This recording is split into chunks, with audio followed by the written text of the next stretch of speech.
Assalamualaikum warahmatullahi wabarakatuh. Jumpa lagi Bunda bersama aku Yanti Lanita. Apa kabar kalian semuanya? Semoga bunda-bunda yang nonton video ini selalu dalam keadaan sehat walafiat ya. Baiklah Bunda, ini adalah sebenarnya part kedua dari video yang sebelumnya ya. Video ini diambil pada tanggal 28 September 2023, yaitu bertepatan 1 hari sebelum aku lahiran. Memang 1 hari sebelum lahiran itu aktivitas di rumah lumayan banyak ya Bun ya. Dan untuk hari ini, hari di tanggal 28 September ini, aku banyak ngelakuin aktivitas ya. Jadi aku nggak tahu juga bahwa besoknya tanggal 29 September 2023 itu aku bakal lahiran. Karena sebenarnya kalau menurut perhitunganku berdasarkan mens terakhirku ya, harusnya aku tuh lahirannya di awal September atau bahkan lebih cepat. Karena biasanya Bun, aku tuh kalau lahiran selalu lebih cepat dari HPL-nya. Terus kalau ditanya kenapa aku nggak datang ke dokter kandungan aja buat USG gitu untuk mastiin kapan HPL-nya, jujur aja sebenarnya kan aku punya 2 orang anak. Yang pertama itu 5 tahun dan yang kedua itu 1 tahun 3 bulan 15 bulan ya. Jadi nah kalau akses jalan mau ke kota itu dari rumahku bisa memakan waktu sekitar 2 jam sampai 3 jam lah ya. Itu jalannya udah pelan. Terus kalau di sini juga tanahnya itu bergelombang, tanahnya itu nggak rata gitu, mana berdebu juga. Berarti kan aku harus bawa anakku yang pertama dan anakku yang kedua. Kasihan banget kalau mereka harus kena debu, karena kita pasti bawa motor. Terus juga kasihan juga sama si kakaknya kan, kalau misalnya dia duduk di depan dia pasti ngantuk. Makanya aku putusin buat nggak USG. Jadi sebenarnya jangankan buat USG ya teman-teman ya. Jadi aku tuh udah 2 tahun terakhir ini lupa bayar pajak motor teman-teman. Jadi motorku itu jatuh temponya untuk pajaknya itu di bulan Mei. Sedangkan tahun lalu bulan Mei itu aku lagi hamil besar banget. Dan aku tuh lahiran di bulan Juninya. Dan tahun ini juga gitu aku hamil terus juga punya bayi juga, punya anak balita juga, punya anak kecil juga kan. Jadi itu tuh buat aku lupa. Beda sama motor yang satunya lagi, motor yang punya suamiku. Itu kebetulan dia pajaknya itu jatuh tempo di bulan dan tanggal lahirnya suamiku. Jadi mau nggak mau dia selalu ingat. Kalau aku tuh emang jauh kan jaraknya sama bulan lahir. Jadi aku emang selalu lupa gitu. Nah rencananya tahun ini tuh bulan 5 kemarin itu mau ku bayarin double gitu. Tapi ternyata lupa lagi. Nah jadi gitu Bun cerita perpajakannya. Jadi ini tuh ceritanya panjang banget ya. Dari kehamilan, dari kelahiran, nyampe ngomongin soal pajak motor segala. Dan sebenarnya ketika aku ngedit video ini aku juga belum sempet bikin vlog baru lagi, belum sempet bikin video lagi, karena memang aku kan masih kayak beradaptasi sama situasi dan kondisi yang ada gitu. Kalau kemarin kan beda kan.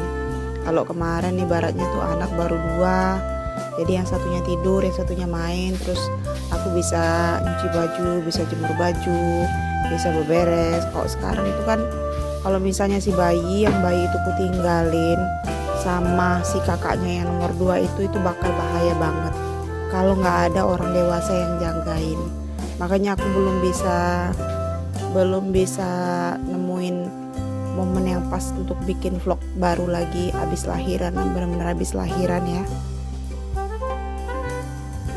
Nah Bun, karena aku kan kemarin untuk hamil yang ketiga ini aku nggak USG, otomatis aku nggak tahu dong jenis kelaminnya apa. Cuman aku tuh udah feeling, aku tuh udah prediksi kalau dia tuh bakal berjenis kelamin laki-laki. Karena ada beberapa tanda yang kayaknya tuh mirip-mirip sama kehamilanku yang kedua kan. Kayak muka tuh jadi nggak glowing gitu loh.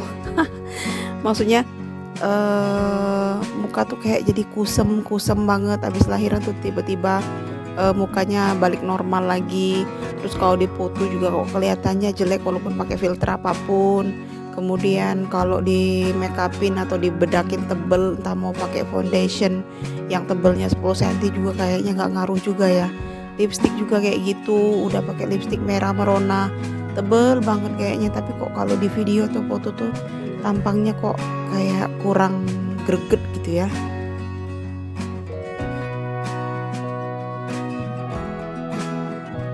Jadi ceritanya di video ini aku mau bikin ayam rica-rica. Bumbunya itu resep bumbunya itu kayak resep bumbu ayam rica-rica. Tapi di sini aku nggak pakai cabai sedikit pun ya. Cabai 1 batang 1 biji pun aku nggak pakai. Terus di sini juga minusnya itu daun kemangi karena emang aku lagi nggak punya daun kemangi. Nah kenapa ini tuh jadi nggak bisa dibilang ayam rica-rica juga ya. Cuman ini resepnya mengadaptasi dari ayam rica-rica. Kenapa nggak aku kasih cabai? Itu karena aku punya anak kecil yang kalau dikasih cabai kayaknya 2 atau 3 batang aja dia nggak tahan. Makanya aku skip cabenya. Kalau emang kalian maunya pedes, biasanya aku masak kayak sambal lagi gitu loh.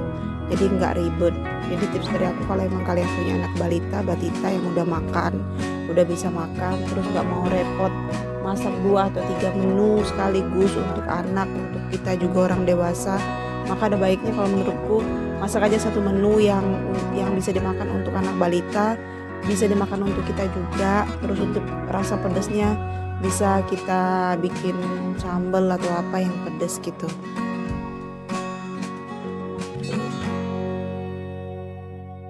Nah untuk pendamping ayam rica-ricanya aku cuman ngerebus gambas ya. Jadi aku nggak nyayur di sini. Sayurnya cuman rebusan aja, rebusan sayur gambas.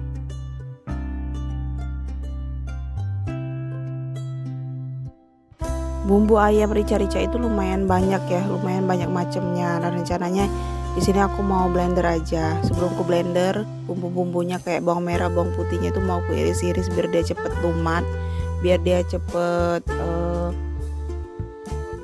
hancurnya. Cuman ternyata bun ketika aku nyolokin blendernya ternyata itu kok nggak mau hidup gitu ya. Rupanya ada pemadaman listrik. Aduh rasanya tuh kayak nyesek banget sih. Akhirnya setelah aku menunggu sekian purnama, adalah kira-kira sekitar 15 menit, ternyata listriknya juga nggak mau hidup. Akhirnya aku ulek aja pakai ulekan itu bumbu-bumbunya, dan lumayan ya, lumayan pegel juga karena kebetulan kan ulekanku tuh nggak terlalu gede, bukan nggak terlalu gede sih, emang kecil ya, emang secuil. Ini nih sebenarnya bukan ulekanku, ini nih ulekan punya ibuku yang ada di sini. Kenapa yang punya aku tuh sebenarnya gede, cuman ku tukerin sama punya yang ibuku. Jadi dia pakai yang lumayan besar, sedangkan aku yang pakai yang kecil ini. Karena aku pikir kalau yang besar banget tuh susah banget buat bersihinnya, bun ngangkat itu kan lumayan berat ya. Karena kan aku kalau cuci piring kan di luar. Terus kalau misalnya cuman yang ada nggak enaknya juga kalau yang kecil ini, kalau kita numbuk bumbu yang lumayan agak banyak itu agak susah. Jadi mau numbuknya itu agak mau dibagi-bagi gitu biar diuleknya beberapa kali. Nah di sini aku lagi masak, jadi bumbunya tuh udah aku tumis juga, ayamnya udah aku cemplungin juga. Dan ini seperti biasa ada pelanggan setiaku, anakku yang nomor 2 ya. Dia lagi nungguin aku masak sambil makan pisang. Nah sebenarnya kalau mau pedas aku tuh bisa ngasih kayak cabai rawit yang utuh gitu ke dalam ayamnya. Cuman aku emang sengaja nggak ngasih ya, karena aku takutnya kalau dimasak terlalu mateng malah nanti cabainya bisa melumat juga. Ini aku bikinnya agak berkuah karena emang di rumah tuh sukanya yang kuah-kuah dikit ya. Kalau anakku yang pertama itu. Jadi kalau untuk mau bikin yang berkuah atau kering itu terserah di kita. Ini aku nambahin tomat juga buat pewarnanya karena emang kan nggak aku kasih cabai ya. Oke Bunda, terima kasih banyak sudah nonton videoku. Terima kasih untuk yang sudah subscribe, like, dan share. Terima kasih banyak ya. Happy watching Bun. Wassalamualaikum warahmatullahi wabarakatuh.